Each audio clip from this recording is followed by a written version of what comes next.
हर हर महादेव। श्री शिवाय नमस्तुभ्यम। आप सब भी कमेंट में हर हर महादेव अवश्य लिखिएगा। मैं हूँ ज्योति और आपका अपने चैनल शुभ कथा में स्वागत है। आइए आज के वीडियो में हम सीता नवमी की व्रत कथा का श्रवण करेंगे। बैसाख माह के शुक्ल पक्ष की नवमी तिथि को सीता नवमी का पर्व मनाया जाता है। धार्मिक मान्यता है कि इसी दिन माता सीता का प्राकट्य हुआ था। इस बार सीता नवमी 5 मई दिन सोमवार को मनाई जाएगी। सनातन धर्म में बैसाख माह के शुक्ल पक्ष की नवमी तिथि को बेहद शुभ माना जाता है। इसीलिए हर वर्ष सीता नवमी के पर्व को बहुत धूमधाम के साथ मनाया जाता है। इस खास अवसर पर सुहागिन महिलाएं व्रत रखती हैं। इससे अखंड सौभाग्य की प्राप्ति होती है।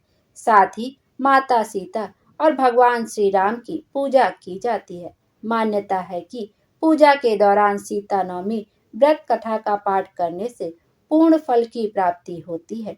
आइए अब सीता नवमी व्रत कथा का श्रवण करते हैं। रामायण के अनुसार एक बार मिथिला में लंबे समय से वर्षा नहीं हो रही थी। इस बात को लेकर राजा जनक बेहद चिंतित हुए। उन्होंने इस विषय को लेकर ऋषि मुनियों से विचार विमर्श किया और समस्या का समाधान करने का अनुरोध किया।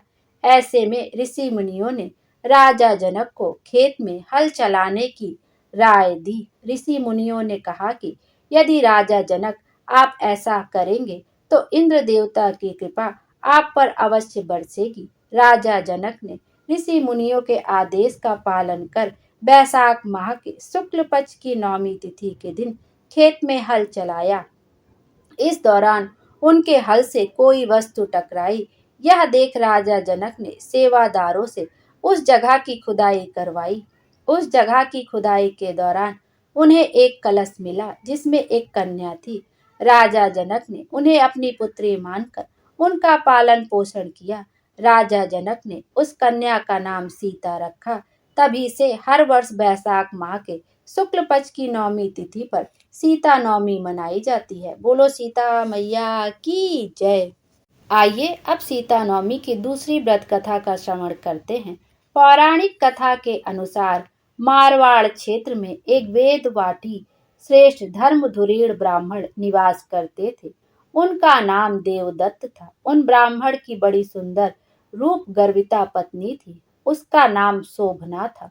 ब्राह्मण देवता जीविका के लिए अपने ग्राम से अन्य किसी ग्राम में भिक्षाटन के लिए गए हुए थे।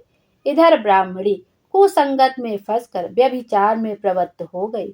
अब तो पूरे गांव में उसके इस निंदित कर्म की चर्चाएं होने लगी। परंतु उस दुष्टा ने गांव ही जला दिया। दुष्कर्मों में रत रहने वाली वह दुर्बुद्धि मरी तो उसका अगला जन्म चांडाल के घर में हुआ। पति का त्याग करने से वह चांडालनी बनी। ग्राम जलाने से उसे भीषण कुष्ठ रोग हो गया तथा व्यभिचार कर्म के कारण वह अंधी भी हो गई। अपने कर्म का फल उसे भोगना ही था। इस प्रकार वह अपने कर्म के योग से दिनों दिन दारुण दुख प्राप्त करती हुई देश देशांतर में भटकने लगी। एक बार दैव योग से वह भटकती हुई कौशलपुरी पहुंच गई। संयोगवश उस दिन बैसाख मास शुक्ल पक्ष की नवमी तिथि थी, जो समस्त पापों का नाश करने में समर्थ है। सीता जानकी नवमी के पावन उत्सव पर भूख प्यास से व्याकुल वह दुखियारी इस प्रकार प्रार्थना करने लगी, हे सज्जनों, मुझ पर कृपा कर कुछ भोजन सामग्री प्रदान करो, मैं भूख से मर रही हूँ। ऐसा कहती हुई वह स्त्री श्री कनक भवन के सामने बने 1000 पुष्प मंडित स्तंभों से गुजरती हुई उसमें प्रविष्ट हुई। उसने पुनः पुकार लगाई, भैया कोई तो मदद करो, कुछ भोजन दे दो। इतने में एक भक्त ने उससे कहा, देवी आज तो सीता नवमी है, भोजन में अन्न देने वाले को पाप लगता है, इसलिए आज तो अन्न नहीं मिलेगा। कल पारण करने के समय आना, ठाकुर जी का प्रसाद भरपेट मिलेगा। किंतु वह नहीं मानी। अधिक कहने पर भक्त ने उसे तुलसी एवं जल प्रदान किया। वह पापनी भूख से मर गई, किंतु इसी बहाने अनजाने में उससे सीता नवमी का व्रत पूरा हो गया। अब तो परम कृपालिनी ने उसे समस्त पापों से मुक्त कर दिया। इस व्रत के प्रभाव से वह पापनी निर्मल होकर स्वर्ग में आनंद पूर्वक अनंत वर्षों तक रही।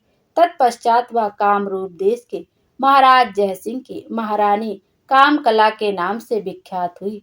जाति स्मरा उस महान साध्वी ने अपने राज्य में अनेक देवालय बनवाए, जिनमें जानकी रघुनाथ की प्रतिष्ठा करवाई। इस दिन जानकी स्रोत, रामचंद्र काष्टम, रामचरितमानस आदि का पाठ करने से मनुष्य के सभी कष्ट दूर हो जाते हैं। अतः सीता नवमी पर जो श्रद्धालु माता जानकी का पूजन अर्चन करते हैं, उन्हें सभी प्रकार के सुख सौभाग्य प्राप्त होते हैं। बोलो सीता मैया की जय। सीता माता हम सब की मनोकामना पूर्ण करे और हमारे जीवन को खुशियों से भर दे। Thank you.